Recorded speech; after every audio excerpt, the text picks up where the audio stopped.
Souvent, comme les gens me disent, cite-moi un verset biblique. Il y a même des gens qui ont prétendu ici sur ce plateau que je ne citais pas des versets bibliques. Ça fait 2 ans, 3 ans que j'enseigne sur ce plateau. Vous allez faire un débat, alors vous n'avez même pas le temps d'étudier votre adversaire. Moi, je me rappelle quand je faisais le karaté à l'époque, j'avais le temps d'aller voir les combats des autres. Et je pouvais regarder, connaître leurs points faibles. Et quand j'arrivais sur le tatami, je tapais. Parce que je connaissais leurs points faibles. Vous venez faire un débat avec une personne, vous n'arrivez même pas à étudier le nombre de ces émissions. Mais c'est suicidaire. Hein? On va maintenant lire la parole de Dieu. Romains 10, verset 17. Saint Paul dit ceci. La foi vient de ce que l'on entend. La foi ne vient pas de ce qui est d'abord écrit, de ce qu'on entend, parce que l'enseignement chrétien est un enseignement oral.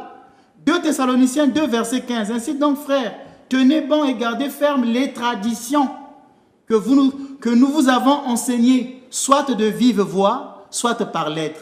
Saint Paul montre qu'il y a bien des traditions qui ont été enseignées. Soyez fermes, gardez les traditions que nous vous avons enseignées. Quelles sont ces traditions-là? Celles qui sont venues de vive voix et celles qui sont venues par lettres. Donc, si on devait dire la tradition écrite, ce qui est la Bible, et la tradition orale, ce qui est un enseignement intérieur dans l'Église.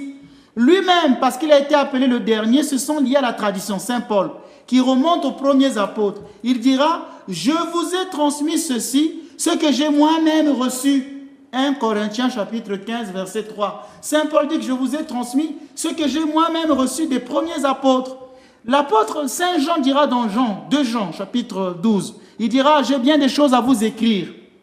Je n'ai pas voulu le faire avec du papier et de l'encre, mais j'espère me rendre chez vous et vous parler de vive voix pour que notre joie soit parfaite. Donc il trouve que je ne peux pas tout vous dire par de l'encre, par écrit, par la Bible, mais il y a des enseignements que je veux vous donner, que vous allez retenir par votre cœur. Et Saint Paul plus tard dira à Timothée, 2 Timothée 2, verset 2, c'est le chapitre qu'a beaucoup cité, c'est un charlatan de la foi qui était venu sur ce plateau, il le citait beaucoup sans en comprendre le sens. Donc je lui disais, mais tu cites des versets bibliques dont tu ne comprends pas le sens. En fait, il parlait de la tradition. Ce que tu m'as entendu dire en présence de nombreux témoins, confie-le à des hommes dignes de foi qui seront capables de l'enseigner aux autres à leur tour. Là, il pose le fondement de l'enseignement oral, de la tradition. Je viens de donner un fondement biblique. Allons-y maintenant en patristique. Pour ceux qui aiment la théologie, ils aiment bien les pères. C'est Saint Irénée qui dit ceci. Qu'en serait-il si les apôtres ne nous avaient pas laissé d'écrit? Admettons qu'il n'y avait pas de Bible. Comment on allait faire? Puisque je viens de vous dire que les apôtres ont prêché sans Bible.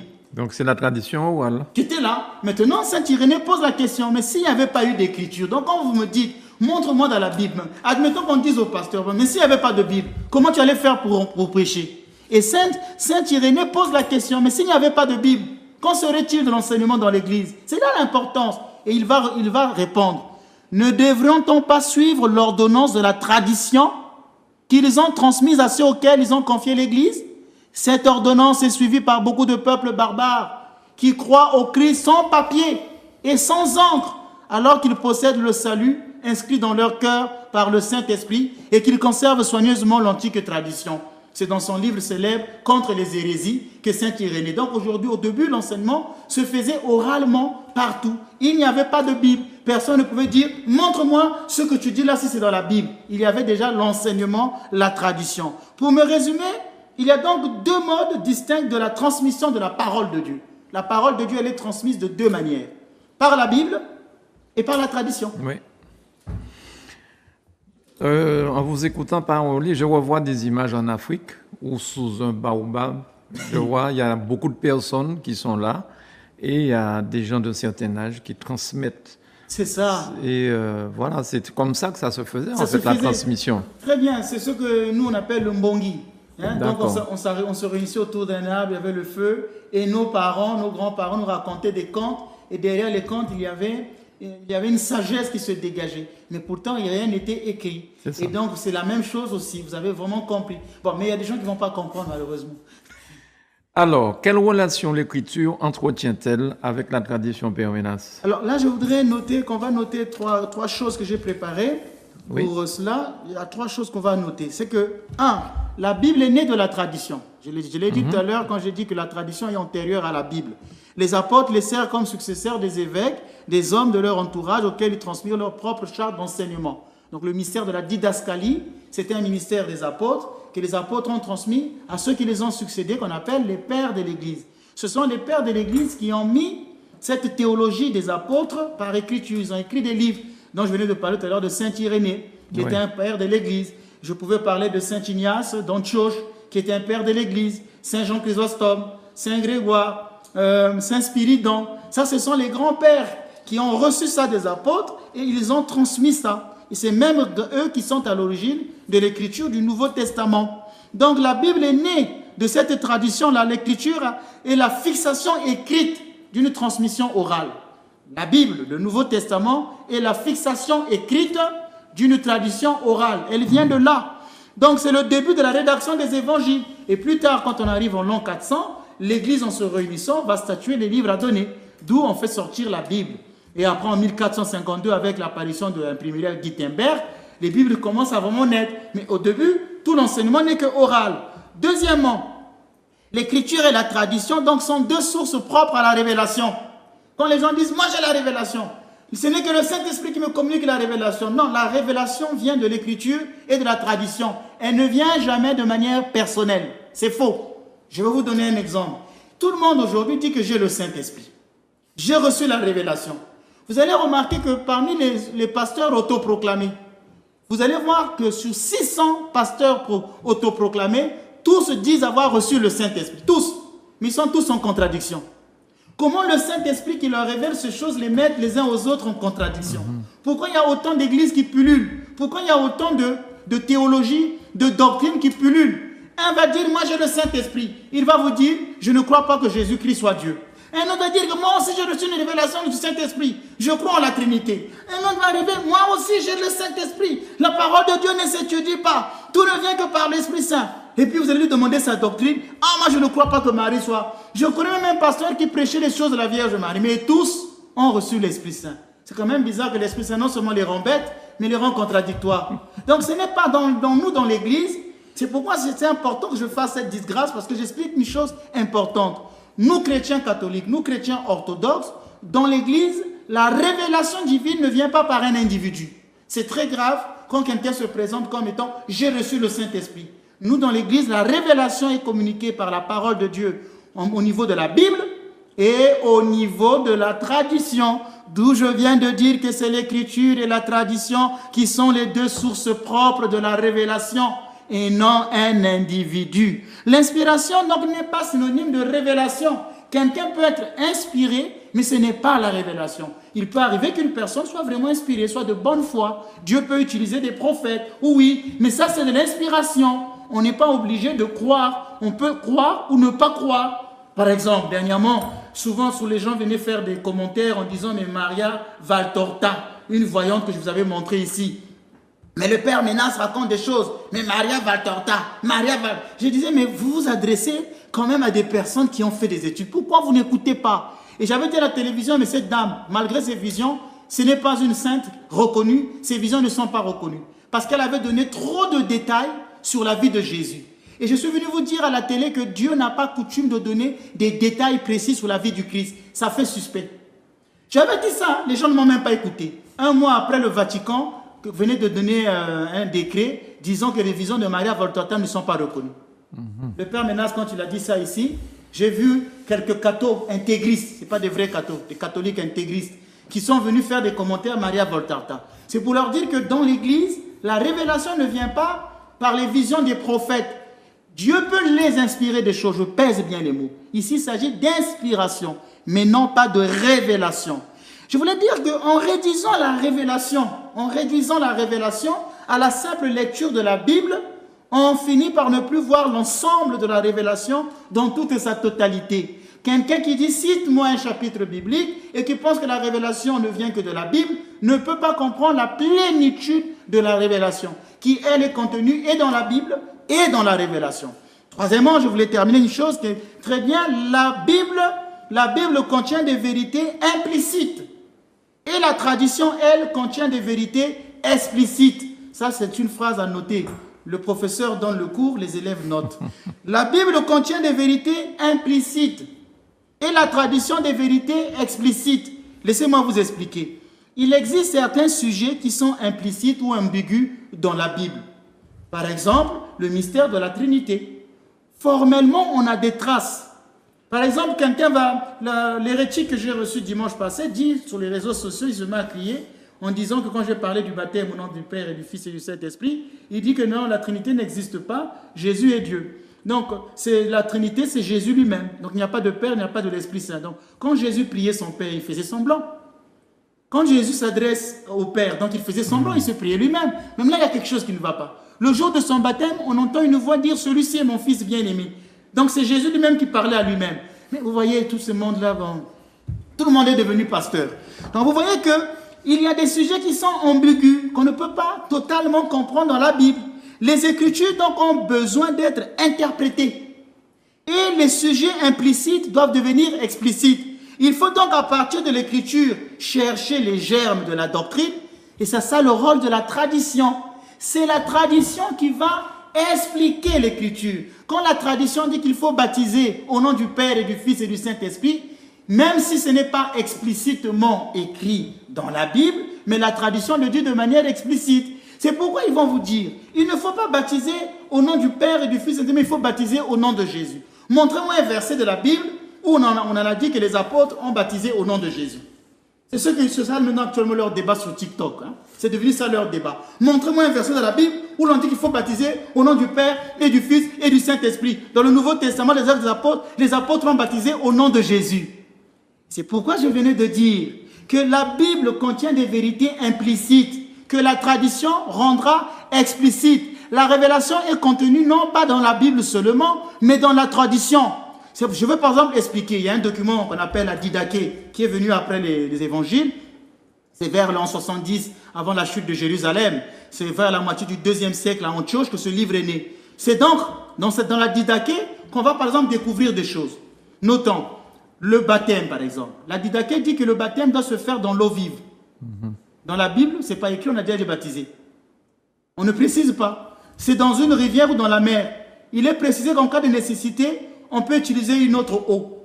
Il est aussi précisé dans la Didaché qu'exceptionnellement le baptême pourrait être conféré par infusion, en versant 3 fois de l'eau sur la tête, au nom du Père et du Fils et du Saint-Esprit. Dans la Bible, implicitement, il est parlé du baptême. Mais là, dans la tradition, on va préciser comment baptiser, avec quelle formule.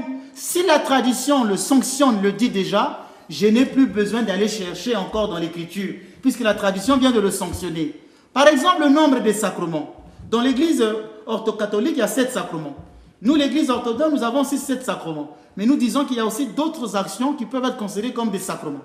Comme chez nous, la bénédiction de l'eau est considérée comme un sacrement. Chez nos frères catholiques, c'est un sacramental. Mais là n'est pas le problème. Je voulais simplement dire, par exemple, nous avons fixé 7 sacrements.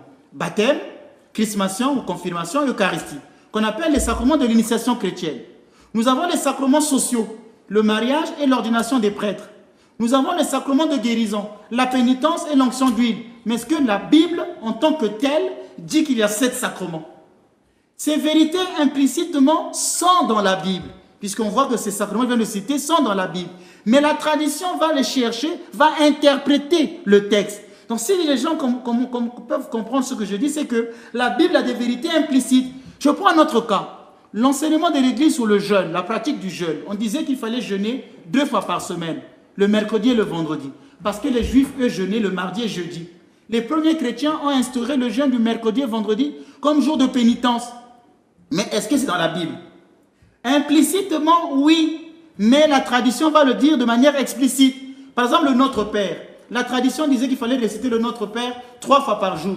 Le matin, à midi et le soir. La prière des heures, elle est venue de la tradition. Par exemple, l'Eucharistie doit être célébrée le dimanche. Dans l'Évangile, on a déjà quelques miettes de cette révélation. On voit les apôtres qui se réunissent le dimanche. Mais peut-être qu'on peut prendre le sabbat, un samedi. Mais implicitement, la vérité y est. La tradition vient fixer la règle. Par exemple, l'Église devait être tournée à l'Orient. L'orientation de l'Église, que l'Église devait être tournée à l'Orient. Et bien par quoi? C'est la tradition qui a fixé cette norme. Mais en ayant lu l'Écriture, dans l'Écriture, on va voir par exemple le Jardin d'Éden était à l'Orient. Quand le Christ est mort, il avait le dos tourné à l'Occident, la tête vers l'Orient. Donc, il y a des vérités qui sont là, qui sont déjà là implicitement. que la tradition va chercher pour les fixer. Par exemple, le dimanche est un jour férié. Donnez-moi un chapitre de la Bible qui dit que le dimanche doit être un jour férié. C'est bien de venir citer les versets comme ça. Qu'ils me donnent, et pourtant, eux, ils respectent le dimanche comme jour férié. Mais dans la Bible, on n'a jamais écrit que le dimanche devait être un jour férié. C'est venu de la tradition au concile de Nicée en l'an 325, quand Constantin avait décidé que le dimanche devait être un jour férié. Donc s'il y a aujourd'hui beaucoup de gens dans le monde qui peuvent se reposer un dimanche, c'est grâce à l'Église.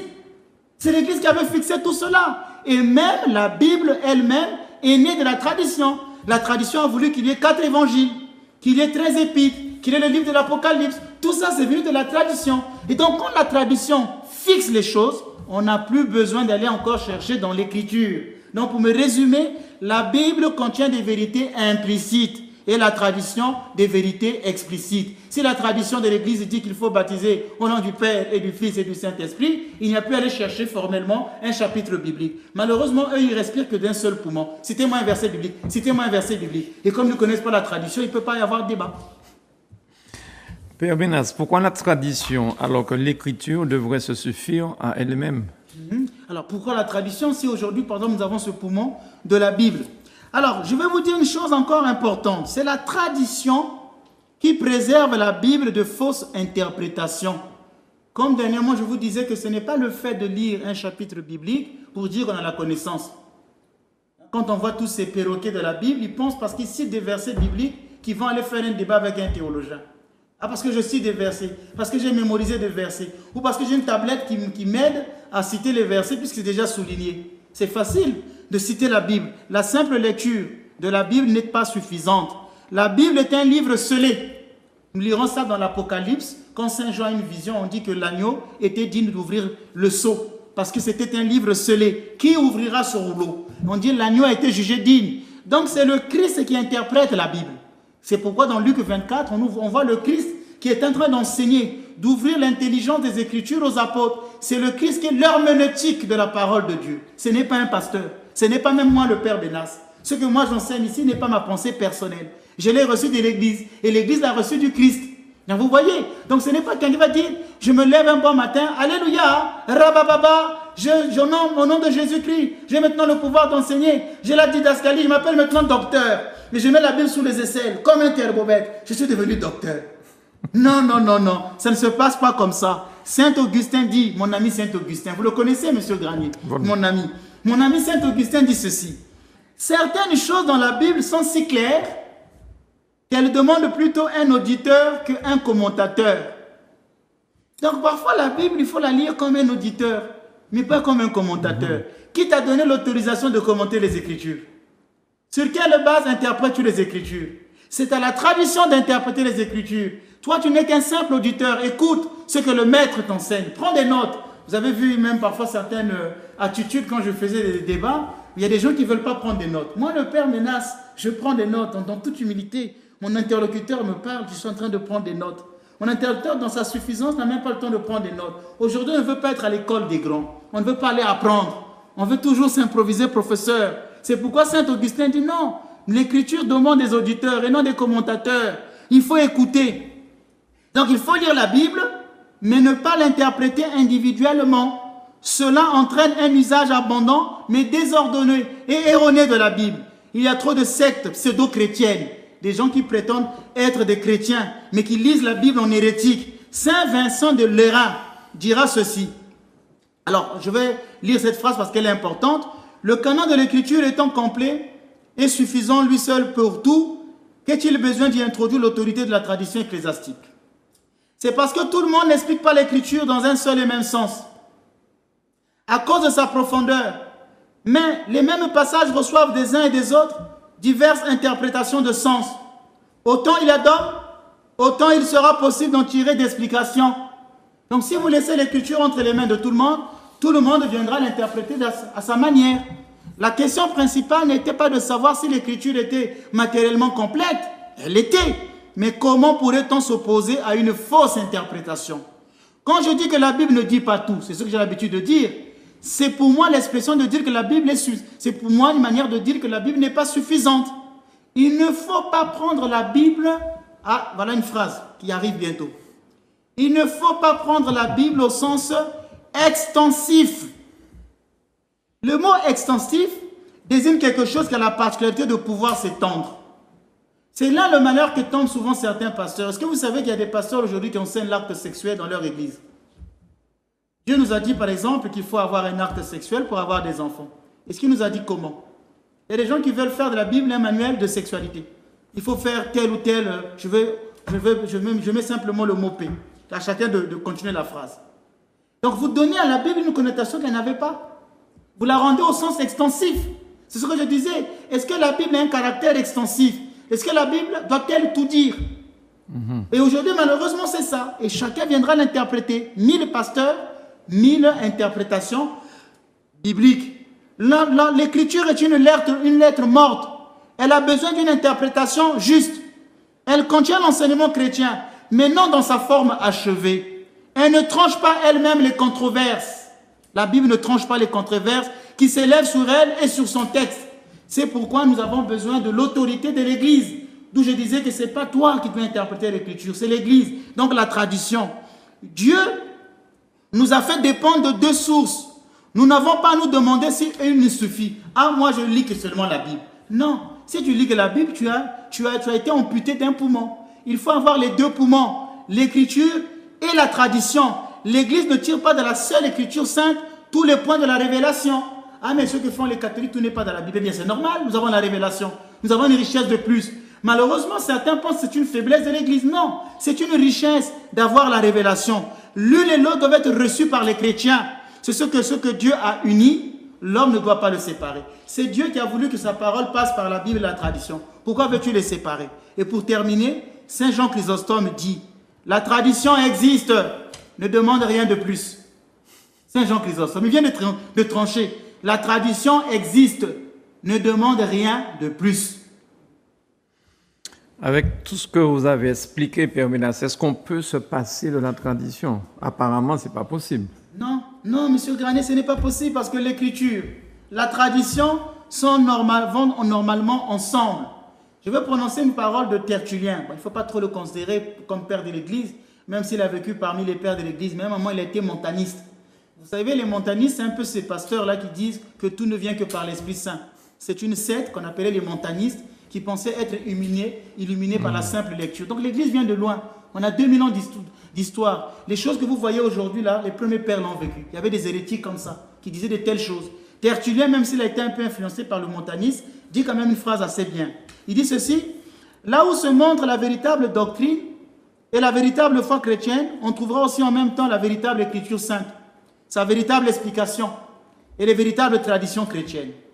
Origène, qui n'avait pas été reconnu comme saint parce qu'il s'était fait castrer, il voulait tellement être saint qu'apparemment il avait un problème avec sa sexualité et il a entendu Jésus qui dit que quand ton œil droit t'emmène au péché, il faut l'arracher, quand ta main t'emmène au péché, il faut la couper, et lui il a fait ça au sens strict, fondamentalisme biblique. Il s'est fait couper la partie génitale pour ne plus pécher et l'Église ne l'a pas reconnu comme saint. Alors Origène dit ceci, il ne faut croire que la vérité qui ne s'encarte rien de la tradition ecclésiastique et apostolique. Saint Épiphane, lui c'est un père de l'Église, nous l'avons dans l'Église, il dit ceci, la tradition elle aussi est nécessaire, car on ne peut pas tout rendre dans l'Écriture. C'est pourquoi les saints apôtres nous ont laissé une partie de leur enseignement dans les Écritures, le reste au moyen des traditions. Un autre père de l'Église dit ceci, c'est Saint Basile, il dit ceci, je considère comme apostolique de s'attacher fermement même aux traditions qui ne sont pas contenues dans l'Écriture. Pourtant, ces gens-là sont proches des apôtres. Hein? Ils sont proches des apôtres, mais ils disent tous la même chose. Saint Augustin, mon ami, je ne pouvais pas passer sans le citer une fois de plus. Saint Augustin dit ceci, il y a beaucoup de choses auxquelles l'Église est fermement attachée et qu'on est autorisé par conséquent à regarder comme ordonnées par les apôtres, bien qu'elles ne nous aient pas été transmises par la Bible. Alors ceux-là sont en proximité historique des apôtres. Ils vivent presque à leur époque. Tous ces pères-là vous disent la même chose. Et c'est quelqu'un 2000 ans après qui vient vous dire, moi je suis venu remettre les gens dans la tradition apostolique.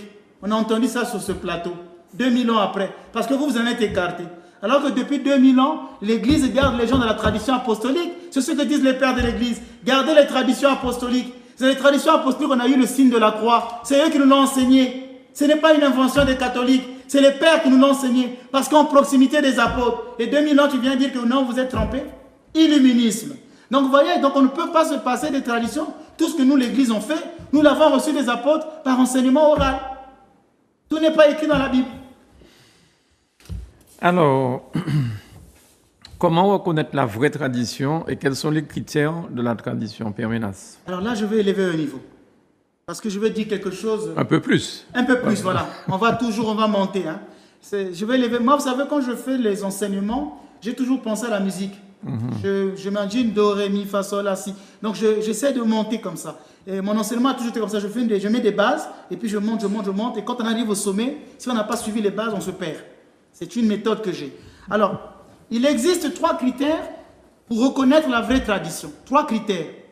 Saint Vincent de Lérins, c'est au 5e siècle, hein, vers l'an 434, il disait ceci. Dans cette église catholique, il ne faut admettre en matière de foi que ce qui a été cru en tout temps, en tout lieu et par tous les fidèles. Cela est en effet vraiment et proprement catholique. Je vais expliquer. Parce qu'il y a des gens qui sont passés sur ce plateau qui disent devant tout le monde, je suis catholique. Et même sur TikTok, ils mettent de la musique catholique, du latin, du grégorien. Mais c'est la même église qu'on critique. Il faut quitter le Vatican. Mais quitter aussi nos musiques grégoriennes. Nous devons décider d'après, selon Saint Lérin, pour connaître que quelque chose est de la tradition de l'église, nous devons étudier la chose selon l'universalité, selon l'antiquité et selon le consentement général, appelé concordance.